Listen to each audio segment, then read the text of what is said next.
जब से चुनाव रिजल्ट और उसका जो संवैधानिक दायित्व शपथ लेने तक बहुत कम लोग मिलने आते हैं। पंचायती राज के भी जो प्रतिनिधि हुआ करते थे वो लोग भी वार्ड मेंबर को नहीं जानते थे। जो लोग भी चुनाव जीतते थे पहले एमएलसी हुआ करते थे।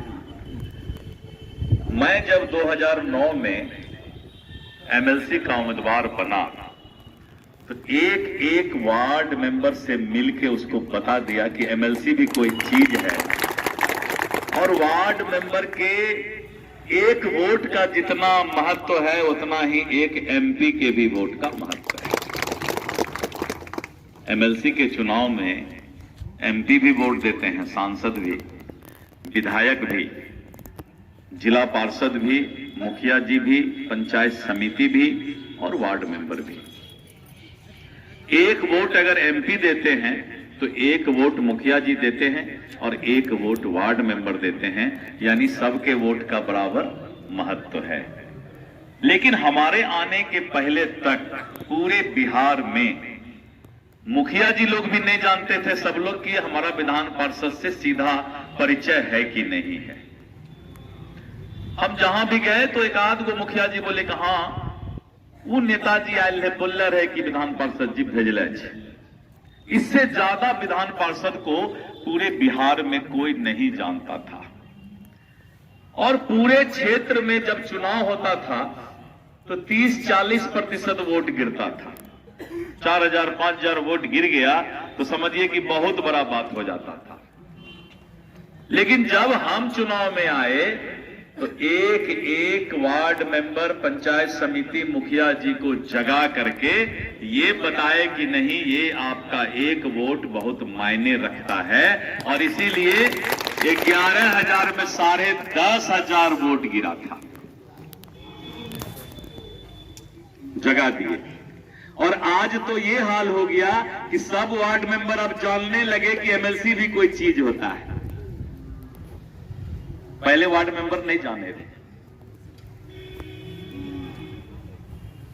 पहले 2001 के पहले 22 साल तक पंचायती राज का चुनाव ही नहीं हुआ था। जो सरकार थी उस समय उसको लगा कि क्या जरूरत है पंचायती राज रखने का, बीडीओ है ये है, पंचायत सेवक है ये है, क्लर्क है ये है। वो लोग हमारा ज्यादा बात मानेगा इसलिए कि नौकरी करता है, वेतन लेता है, बेकार वार्ड मेंबर, मुखिया जी, समिति का लायक के नेतागिरी करे थे। और 22 साल तक पंचायती राज का चुनाव हुआ ही नहीं।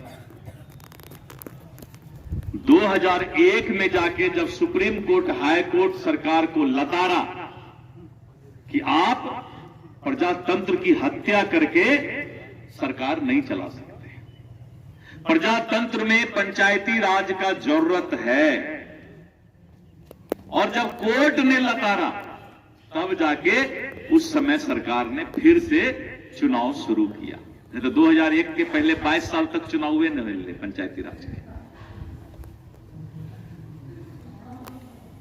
और मित्रों, जब हम चुनाव जीत कर आए तो 200 रुपया भत्ता वार्ड मेंबर को मिलता था, और वो भी भत्ता किसी को मिलता था, किसी को नहीं मिलता था। तो बाद में हम सोचे कि किसी को मिलता है, किसी को नहीं मिलता है, केकरो 21 साल मिले छे, केकरो 2 साल मिले छे, आखिर बात की छे। तब समझ में आया कि भत्ता का मतलब होता है आने जाने का खर्चा। जैसे आप ग्राम सभा में गए तो ग्राम सभा में जब आप गए, आपका प्रोसीडिंग पर दस्तखत हुआ वार्ड मेंबर का, पंचायत सेवक उसको दस्तखत किया, बीडीओ दस्तखत किया, मुखिया जी दस्तखत किए, तब हुआ कि आप मीटिंग में आए थे, तब वो भत्ता 200 रुपये मिलता था। हमने कहा कि नहीं, हम 1 रुपया ही लेंगे, लेकिन वेतन लेंगे, भत्ता नहीं लेंगे। वेतन का मतलब होता है कि हम जाएं या नहीं जाएं, हमारा वो पैसा हमको मिलेगा। तो हमने फिर जब दूसरा बार चुनाव जीत कर आए तो उसको वेतन करवाए, मानदेय जिसको बोलते हैं।